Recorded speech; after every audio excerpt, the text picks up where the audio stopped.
వేసే నాయకులు శంకర్ నాయకులు అంటే వాళ్ళు అయితే కాంగ్రెస్ పార్టీకి ఓటేయండి, బీఆర్ఎస్ ప్రభుత్వానికి మనకి ఏదైతే నిరుద్యోగులకి అన్యాయం చేస్తుందో వాళ్ళకి బుద్ధి చెప్పండి అనుకుంటూ ఓపెన్ స్టేట్మెంట్ ఇచ్చిన సందర్భాలు చాలా చూసాం.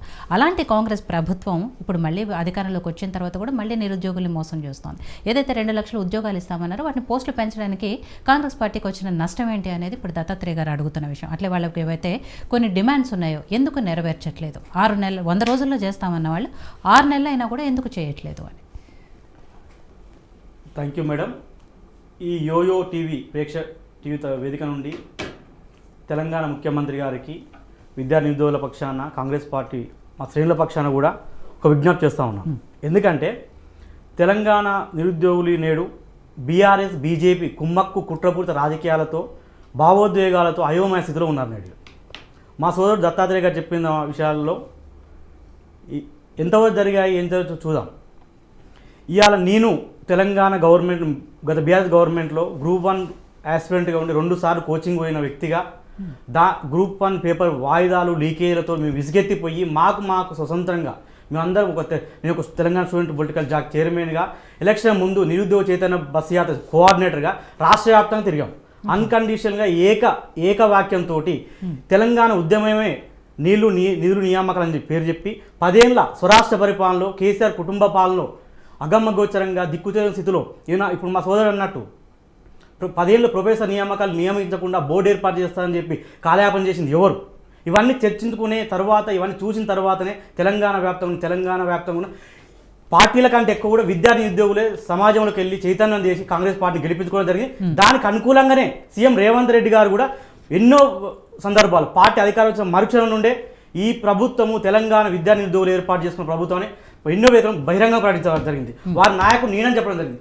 ఇక్కడ జరుగుతున్నది ఏంటంటే కొద్దిమంది ఈ రాజకీయ నాయకులు కానీ ఈరోజు మేము అంటా ఉన్నాం బీఆర్ఎస్ పార్టీ కానీ బీఆర్ఎస్ అనుబంధంగా ఉన్న జాకులు కానీ ప్రజా సంఘాల మేధావులు కానీ అందరికీ ఒకటి చెప్తా ఉన్నాం, మీకు మాట్లాడే హక్కు ఉన్నదా? ఈ విద్యా నిరుద్యోగుల గురించి మాట్లాడే హక్కు ఉందా? నైతిక హక్కు ఉన్నదా? అర్హత ఉందా? ఒకసారి గుర్తు చేసుకోండి. మీకు ఆత్మపరిశీలన చేసుకోండి. ఇవాళ ఎందుకు మీరు మళ్ళీ తెలంగాణ ఉద్యమంలో అయితే ఎలాంటి శివరాజకీయాలు చేశారు, శివాల మీద పేలాలెత్తుకో ఈ కేసీఆర్ కుటుంబం రాజకీయాలు చేసిన దానికి తొత్తులుగా మారిన వాళ్ళు ఎంతోమంది నాయకులు మేధావులు మారారు. ఇలా వాళ్ళందరూ 10 ఏళ్ళు ఎక్కడ ఉన్నారు? ఇలా ఏం జరిగిందని ఇలా విద్యార్థులు రెచ్చగొడతా ఉన్నారు. 6 నెలలు అయింది ప్రభుత్వం వచ్చి. 6 నెలల్లో 3-4 నెలలు మనకు ఎలక్షన్ కోడ్ ద్వారా వెళ్ళిపోయింది కదా. గ్రూప్ వన్ సక్రమంగా ఆనాడు చెప్పారు కదా, మీ అనుమానాలకు అమ్ముకోవడం కోసం పేపర్ లీక్ చేయడం కోసం ఆ రోజు ఏం చేశారు? ఎలాంటి బయోమెట్రిక్ పెట్టకుండా ఫోటో పెట్టకుండా ఇది ఏం చేయకుండా ఎగ్జామ్ పెడితే మొన్న ప్రజాప్రభుత్వ పాలన రేవంత్ రెడ్డి గారి నాయకత్వంలో టీఎస్పీఎస్ బోర్డు ఏర్పాటు చేసి తక్షణమే గ్రూప్ 1 బ్రహ్మాండంగా సక్సెస్ఫుల్గా చేశారు కదా. కనిపించలేదు కానీ డిఎస్సి కూడా పెంచారు కదా. మొన్న కూడా ఏం చెప్పారు? ఏకోపాధ్యాయుల పాఠశాలలు బీఆర్ఎస్ ప్రభుత్వం మూసివేస్తే మేము మళ్ళీ స్థాపిస్తున్నాము. వీరు కులాలు మతాలుగా విడగొట్టిన రెసిడెన్షియల్ సంస్థల్ని ఒకే సముదాయంలో ఏర్పాటు చేస్తామని కూడా ప్రకటించారు. మోడల్గా మదిరలో కొడంగల్ దానికోసం ఏర్పాటు చేస్తా ఉన్నారు కదా.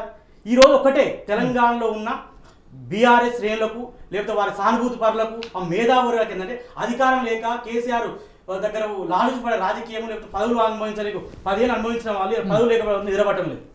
ఇవాళ ఇంత దేశవ్యాప్తంగా అట్టుడికి పోతుంది కదా. నీటు నెట్టు ఎన్ని సమస్యల పైన ఒక్కరోజు మాట్లాడలే.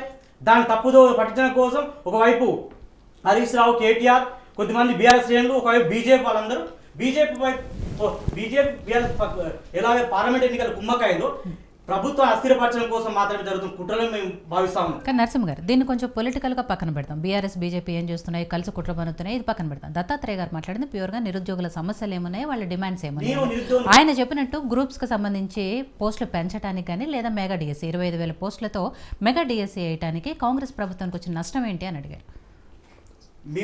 నేను ఒక political science scholar Osmania university నేను గ్రూప్ 1 యాస్పిరెంట్గా మాట్లాడుతున్నాను మేడం. గ్రూప్ 1 డిఎస్సీ వాళ్ళు ఇంతకుముందు కూడా పెంచారు, దానిపై సాటిస్ఫైగా ఉన్నారు. కానీ వాయిదాలు ఏమనో ఇప్పటికీ గత 3 సంవత్సరాలు మేము చదువుకుంటా ఉన్నాం, మా మిత్రులను చదువుతా ఉన్నాం. ఇప్పటికిప్పుడు వాయిదా వేయడం వల్ల మళ్ళీ 1 year గ్యాప్ వస్తుంది. ఎలాగైతే గవర్నమెంట్ మొన్న శ్రీధర్ బాబు గారు కూడా ఏం చెప్పారు, ఈ నోటిఫికేషన్ జరిగిపోనివ్వండి, గతంలో ఇచ్చిన దాన్ని నెక్స్ట్ మేము ఒక జాబ్ క్యాలెండర్ ఎలాగైతే మేనిఫెస్టో చెప్పామో దాని పరంగానే మేము ఉద్యోగ నోటిఫికేషన్ నియమిస్తామని చెప్పారు. గ్రూప్ 1 గ్రూప్ 2 కూడా జరగనివ్వండి. ఫస్ట్ అయితే చాలా మంది ఆస్పిరెంట్లు ఏం చేస్తున్నారు, రకరకాల వ్యక్తులు గ్రామీణ ప్రాంతాల నుంచి ఈ అప్పులు తెచ్చుకొని ఈ 10 ఏళ్ళ సంది ఉన్నారు మా యూనివర్సిటీ మా సోదరుని గారికి.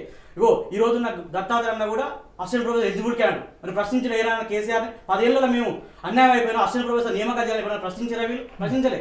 ఆనాడు జరిగిన లోటుపాటు జరగకుండా పక్కడి బందిగా యూపీఎస్ మోడల్లో ఉందని చెప్పి రేవంత్ రెడ్డి గారు ప్రత్యేకంగా నిర్ణయం తీసుకుంటున్నారు. ఇవాళ విద్యాశాఖ మంత్రి లేరంటున్నారు. ఎక్కడ అయిపోయిందండి? అన్ని సక్రమంగా నియామకాలు ఎగ్జామ్ జరుగుతూనే ఉన్నాయి కదా. ఇవాళ వీసీల గురించి మాట్లాడుతున్నాను. 2 ఏళ్ళు ఆపిన బీఆర్ఎస్ ప్రభుత్వం. నేను ఎలక్షన్ వీళ్ళ కాలం పూర్తి కాక ముందుకే సీఎం రేవంత్ రెడ్డి గారు సెర్చ్ కంప్లీట్ చేశారు. అది జరుగుతూ ఉంది. ఈ సెకండ్ వీక్లో వీసీల నియామకం జరగబోతున్నది. ఇది అంత కుట్రపూరితంగా, ఎందుకంటే ఓరలేనితనం ఉంటుంది. ఇప్పుడు బీఆర్ఎస్ ప్రభుత్వం బీజేపీ ప్రభుత్వం వైఫల్యం కప్పిపుచ్చుకోవడం కోసం ఈ ప్రజలనుకున్న ప్రజాప్రభుత్వం ఆనాడు రేవంత్ రెడ్డి గారు ప్రమాణ స్వీకారం చేసిన మొదటి రోజే గడిల పాలన కూలుస్తున్నాం, ప్రజాపాలన ఏర్పాటు చేస్తామని చెప్పి ఆనాడు ప్రగతి భవన్కి ఏం పెట్టాడు? మహాత్మా జ్యోతిరావు పూలే పెట్టాడు. దాన్ని కంచెలు తొలగించాడు. ఈ రోజు అదే జరుగుతూ ఉన్నది. దీన్ని ఓర్వలేక ప్రజల దగ్గర పోతుందని చెప్పి మొన్న వీళ్ళు ఉనికేళ్ళే కూడా పోవడంతో దిక్కుతోని స్థితిలో ఒకవైపు వాళ్ళ కవిత బిడ్డే అరెస్టులు, ఒకవైపు ఎమ్మెల్యే పోతుంటే ఏం చేయాలని దిక్కుతోని స్థితిలో శరణు వచ్చి మళ్ళీ బీజేపీ మోడీ దగ్గర వీళ్ళు ముగ్గురెళ్ళి కుట్ర వండుతూ ఉన్నారు తెలంగాణ ప్రజలపై. రైట్. సో శ్రీనివాస్ గారు, ఇక్కడ గతంలో ప్రభుత్వంలో ఉన్నప్పుడు బీఆర్ఎస్ పార్టీ నిరుద్యోగులకు సంబంధించి వాళ్ళకి నిరుద్యోగ భృతి ఇవ్వకపోగా, ఉద్యోగాలు ఇవ్వకపోగా, ఏవైతే టీఎస్పీఎస్సీలో పేపర్ లీకేజీలు జరిగాయి అండ్ ఒక్క డిఎస్సి 9.5 ఒక్క డిఎస్సి కూడా నిర్వహించని బీఆర్ఎస్ పార్టీకి ఇవాళ కాంగ్రెస్ ప్రభుత్వం అది చేయలేదు, ఇది చేయలేదు, నిరుద్యోగులు మోసం చేస్తుంది అని నిరసన కార్యక్రమాలకు చేపట్టడం కానీ, లేకపోతే వాళ్ళ దగ్గరికి వెళ్ళి వాళ్ళకి మద్దతు ఇవ్వటం, ఆ